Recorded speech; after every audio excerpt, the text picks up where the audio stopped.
आज न्यूमेरिकल्स देखेंगे। तो आप लोगों को ऐसे न्यूमेरिकल्स आते हैं एग्ज़ाम में जिनको जो सॉल्व करना रहता है ना बड़ा इजी रहता है। तो सबसे पहले इसके लिए आपको क्वेश्चन को ध्यान से पढ़ना है। सबसे पहले जैसे यहाँ आपको क्वेश्चन दिया हुआ है, एक समतल पर 5.5 मीटर प्रति सेकंड के प्रारंभिक वेग से एक वस्तु गति करती है। घर्षण के कारण उसका वेग 0.5 मीटर प्रति सेकंड के स्क्वायर की दर से क्या होता है, घटता है। तो कितने समय बाद वो वस्तु जो है वो क्या हो जाएगी, रुक जाएगी। तो यहाँ आपको सबसे पहले ध्यान देना है। स्टार्ट जब करोगे ना, एक समतल पर 5.5 मीटर प्रति सेकंड के प्रारंभिक वेग से, तो सबसे पहले जो जो चीज़ें आपको दी हुई है उनको एक जगह कलेक्ट कर लेते हैं। तो जब हल करोगे ना तो सबसे पहले आपको याद रखना है, सबसे पहले जो आपको दिया है, तो यहाँ क्या क्या दिया है आपके पास में। सबसे पहले उसने प्रारंभिक वेग दे दिया है, क्योंकि समतल पर वस्तु चल रही, मीन्स प्रारंभिक वेग आपको दिया हुआ है। प्रारंभिक वेग u बराबर इसे कितना दिया है आपको, 5.5 मीटर प्रति सेकंड। अब आगे बोला है कि वेग से एक वस्तु क्या कर रही है, गति करती है।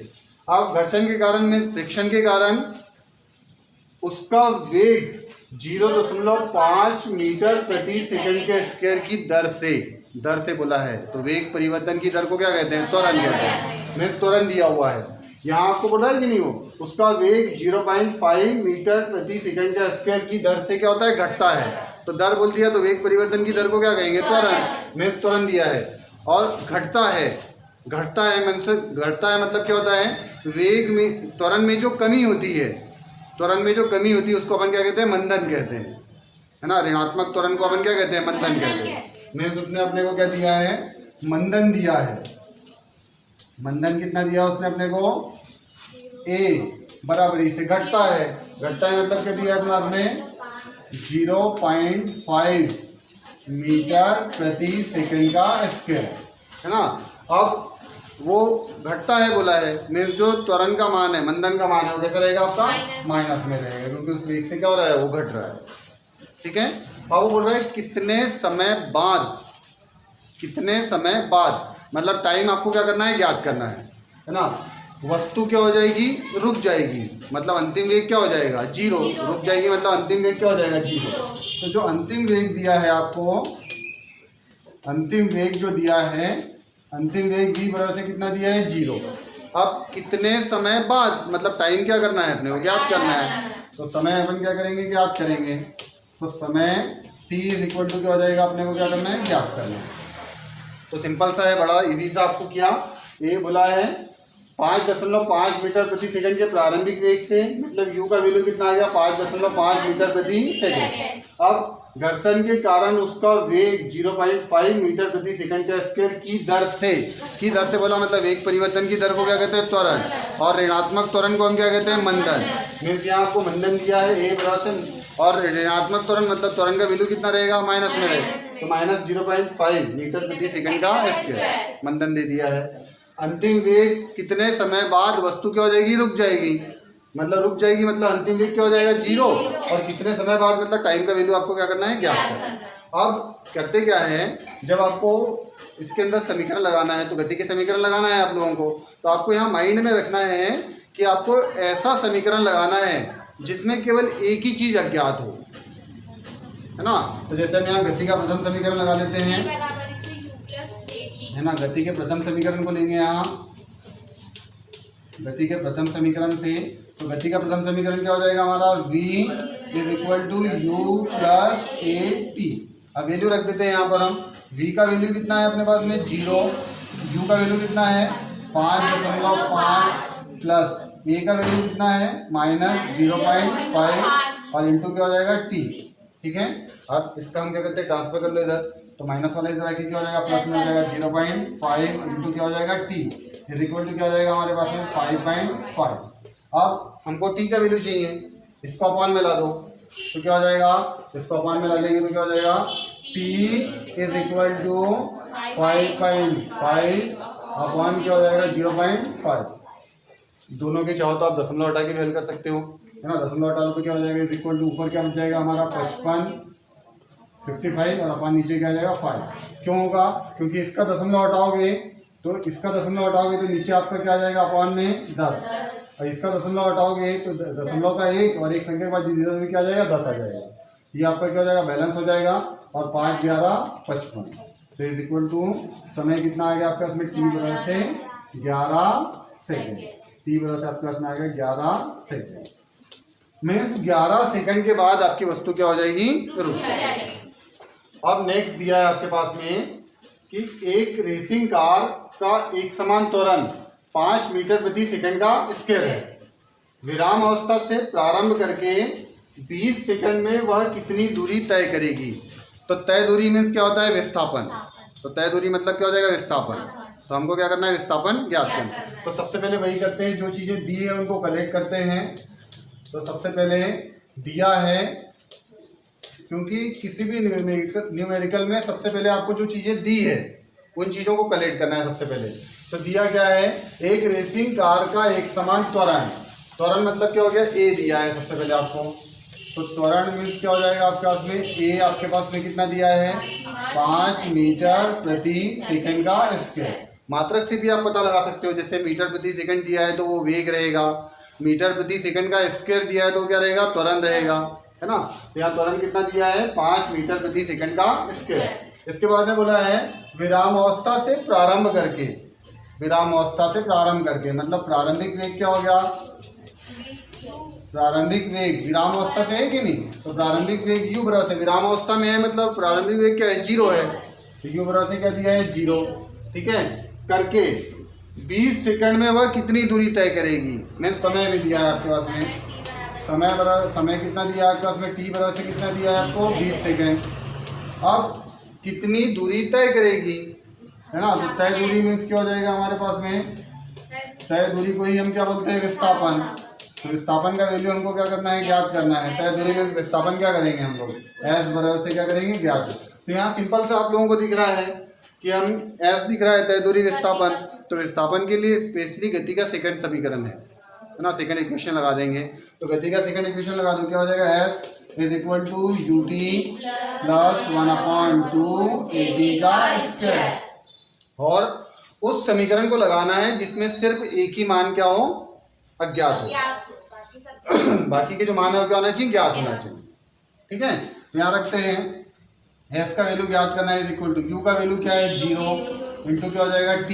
यहाँ रखने की जरूरत नहीं मैं चाहो तो रख भी दो 0 इंटू क्या हो जाएगा हमारे पास में 20 प्लस 1/2 a का वैल्यू कितना है हमारे पास में 5 इंटू t का स्क्वायर मीन्स 20 का स्क्वायर है ना। हल करते हैं इसको तो s इज इक्वल टू ये तो आपका 0 हो जाएगा है ना 0 हो जाएगा बचेगा 1/2 है ना इंटू 5 और इंटू है ना 20 का स्क्वायर क्या हो जाएगा 400 है ना। अब हल करते हैं इसको काट दो ये 200 बार बन जाएगा आप लोगों का। अब 200 इंटू क्या हो जाएगा 5 तो s इज इक्वल टू क्या हो जाएगा 5 दूनी 10 मीन्स क्या हो जाएगा 1000 और तय दूरी मतलब विस्थापन।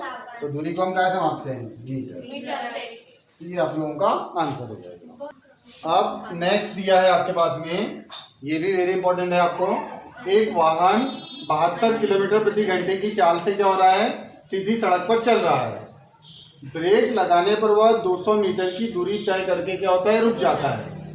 अब इसका मंदन मीन्स क्या होगा ऋणात्मक त्वरण है ना। और रुकने में लगा समय अपने को क्या करना है ज्ञात करना है।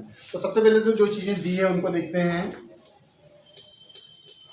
क्या दिया है बताइए। सबसे पहले दिया है सबसे पहले दिया है वाहन 72 किलोमीटर प्रति घंटे की चाल से चलना स्टार्ट करता है मीन्स u है उसका प्रारंभिक वेग दिया है।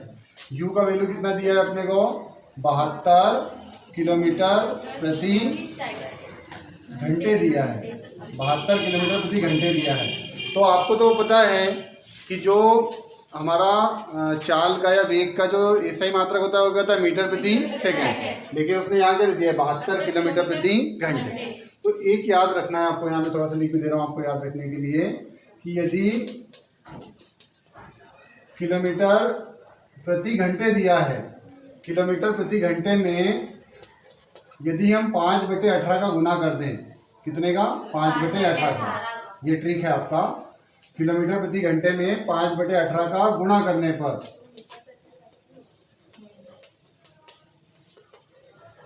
गुणा करने पर वह मीटर प्रति सेकंड में क्या होता है, बदल जाता है। मीटर प्रति सेकंड में बदल जाएगा, हमेशा याद रखना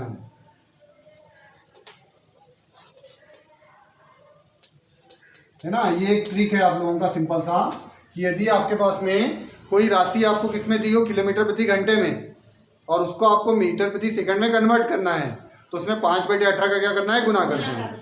जैसे यहाँ देखो यहाँ कितना दिया है आपको प्रारंभिक वेग, 72 किलोमीटर प्रति घंटे, तो 72 में हम गुना कर देते हैं 5/18। अब 18 चौके 72 और 4 पंचे 20, तो ये क्या हो गया, 20 मीटर प्रति सेकंड। तो सिंपल सा ट्रिक है कि अगर आपके पास में किलोमीटर प्रति घंटे में दिया है, उसमें आप 5/18 का गुना कर दो, तो वो किस में कन्वर्ट हो जाएगा, मीटर प्रति सेकंड। ठीक। अब सेकंड क्या दिया है उसने, ब्रेक लगाने पर वह 200 मीटर की दूरी तय करता है, मतलब विस्थापन दिया है एस बराबर से कितना दिया है अपने को, 200 मीटर। अब 200 मीटर की दूरी तय करके क्या होता है, रुक जाता है। रुक जाता है मतलब अंतिम वेग v का वैल्यू कितना दिया है, 0।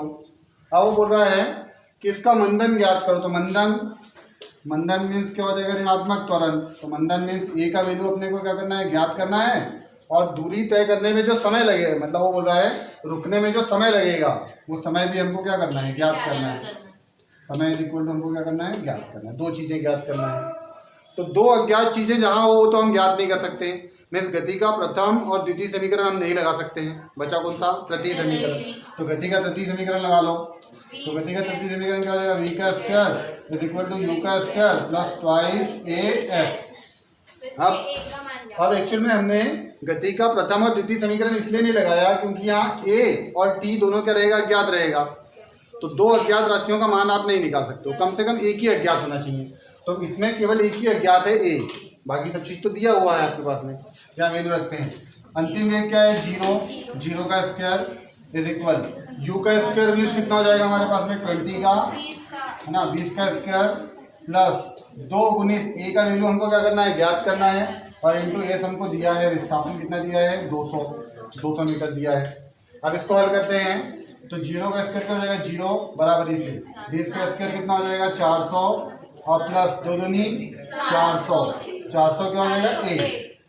अब इसका इधर ट्रांसफर कर लो, तो क्या हो जाएगा, -401 प्लस का इधर आके माइनस में आएगा कि नहीं, तो -401 बराबर से क्या हो जाएगा हमारे पास में 400। अब इसको इधर अपॉन में डालो तो मंदन निकल जाएगा आपका। तो मंदन क्या आ जाएगा आप लोगों का, a is equal to 400 upon क्या हो जाएगा, -400। ये बैलेंस हो जाएगा आपका एक बार। तो a का जो वैल्यू है, a बराबर से कितना आया, -1 मीटर प्रति सेकंड का स्क्वायर। अब मंदन ज्ञात भी करना था, तो ऋणात्मक त्वरण को ही हम क्या कहते हैं, मंदन कहते हैं ना, तो मतलब मंदन निकल गया। ठीक है। सेकंड क्या करना है अपने को, समय ज्ञात करना है।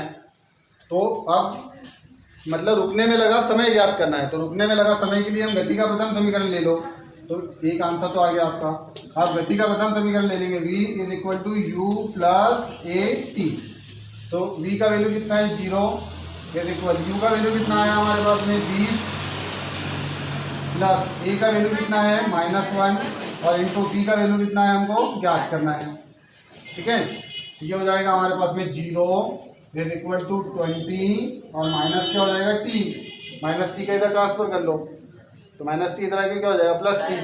तो t इज इक्वल टू क्या आ गया 20, और समय का मात्रक क्या होता है, सेकंड, है ना। तो कितने समय बाद वो वस्तु रुक जाएगी, तो मतलब 20 सेकंड के बाद क्या हो जाएगी, वस्तु रुक जाएगी।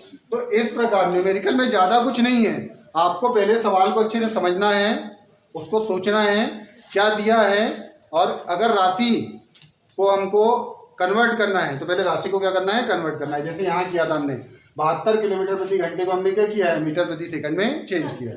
तो सिंपल सा है, अगर आपको किलोमीटर प्रति घंटे को मीटर प्रति सेकंड में बदलना हो तो 5/18 का गुना कर देते हैं, और यदि मीटर प्रति सेकंड को किलोमीटर प्रति घंटे में अगर बदलना है तो 18/5 का गुना कर देते हैं।